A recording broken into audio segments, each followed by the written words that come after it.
os gigantes da Bíblia, guerreiros que aterrorizaram Israel, antes de mergulharmos nesta das narrativas mais impressionantes e temidas do Antigo Testamento. Inscreva-se agora no canal Guerras da Bíblia. Curta este vídeo e ative o sininho para não perder nenhuma história épica, batalha lendária ou personagem marcante das Escrituras. Desde os dias mais antigos da humanidade, a Bíblia menciona seres que ultrapassavam os limites da força comum. Homens cuja altura e poder físico eram suficientes para intimidar exércitos inteiros. Eles eram chamados de gigantes. Alguns vieram dos tempos mais antigos, outros surgiram nas guerras contra Israel. Seus nomes ecoaram como ameaça. Seus corpos dominavam campos de batalha. Suas armas eram feitas sob medida para destruição. Mas cada gigante que se levantou enfrentou não apenas homens, enfrentou o propósito de Deus. A primeira menção de gigantes nas Escrituras remonta aos dias anteriores ao dilúvio. O livro de Gênesis fala dos nefilins, homens de renome, figuras poderosas da antiguidade. Muito debate envolve sua origem. Mas uma coisa é clara: eram conhecidos por sua força extraordinária e influência. A violência aumentou na terra. A corrupção se espalhou. O mundo antigo foi marcado por poder sem temor a Deus. Após o dilúvio, gigantes voltam a aparecer na história, especialmente na terra de Canaã. Entre eles, os Anaquins. Homens de estatura imponente, cujas cidades eram fortificadas e cuja presença fazia até mesmo guerreiros experientes tremerem. Quando os 12 espias enviados por Moisés exploraram Canaã, retornaram com um relatório que misturava admiração e medo. A terra era boa, fértil, rica, mas havia um detalhe aterrador. Vimos ali os filhos de Anak, e éramos aos nossos olhos como gafanhotos.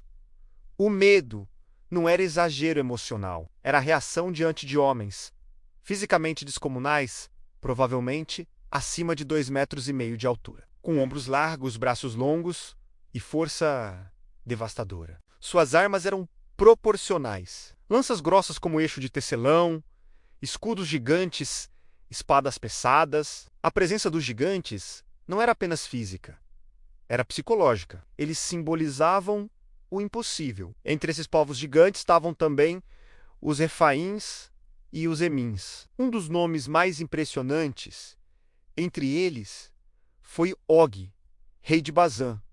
Og não era apenas alto. Ele governava um território fortificado. Suas cidades tinham muros altos, portões reforçados, torres de vigia. Seu leito de ferro, mencionado em Deuteronômio, media cerca de 4 metros de comprimento. Mesmo considerando exagero simbólico, é evidente que se tratava de um homem de proporções raras. Quando Israel enfrentou Og, não era apenas uma batalha territorial, era confronto direto contra uma lenda viva. O exército israelita, armado com espadas, lanças e escudos simples, avançou contra um rei cuja presença por si só poderia desorganizar formações inimigas.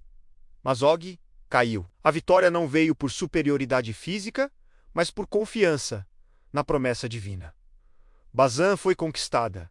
As cidades caíram. O gigante foi derrotado. Décadas depois, outro gigante surgiria como símbolo máximo do desafio físico e psicológico. Golias de Gate. Golias mede aproximadamente 3 metros de altura. Sua armadura de bronze pesava mais de 50 quilos. Sua lança tinha ponta de ferro de cerca de 6 quilos. Seu escudeiro caminhava à frente, protegendo-o. Ele não era apenas alto, era equipado como uma máquina de guerra. Durante 40 dias, Golias desafiou Israel. Seu discurso não era apenas provocação. Era guerra psicológica. Ele sabia que a batalha começava antes do primeiro golpe. Israel tremia. Saul, rei, permanecia paralisado. Até que um jovem pastor entrou no campo. Davi não usava armadura pesada. Não carregava espada. Sua arma era uma funda menos instrumento comum entre pastores e guerreiros leves. Mas nas mãos certas, era mortal. A funda permitia lançar pedras com velocidade suficiente para perfurar crânios. Golias avançou confiante. Davi correu. Uma pedra, um disparo preciso. O projétil atingiu a testa desprotegida do gigante. Golias caiu com o próprio peso contra o chão. O som do impacto ecoou pelo vale. Davi então tomou a espada do próprio Golias e o decapitou. O maior gigante de sua geração caiu não por força física superior, mas por fé e precisão estratégica. Mas a história não termina com Golias. Outros gigantes surgiram entre os filisteus. Homens como Isbi-Benob, cuja lança pesava centenas de ciclos de bronze.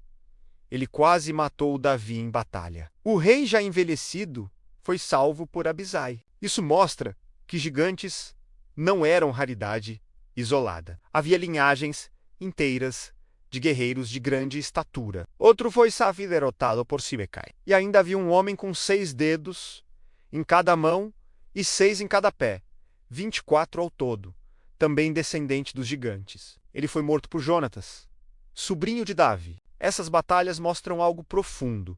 Gigantes podem cair repetidamente quando enfrentados com coragem, estratégia e fé. Os gigantes do Antigo Testamento representam mais do que altura física. Representam obstáculos aparentemente invencíveis. Representam medo coletivo. Representam intimidação. Mas em cada geração, Deus levantou homens dispostos a enfrentá-los. As armas mudavam. As lanças eram afiadas. As espadas eram pesadas. As armaduras reluziam sob o sol. Mas a verdadeira batalha nunca foi apenas física. Era espiritual. Gigantes se levantaram. Gigantes desafiaram. Gigantes caíram. Se você está sendo impactado por essa narrativa épica e deseja continuar aprendendo sobre as grandes guerras da Bíblia, inscreva-se agora no canal Guerras da Bíblia.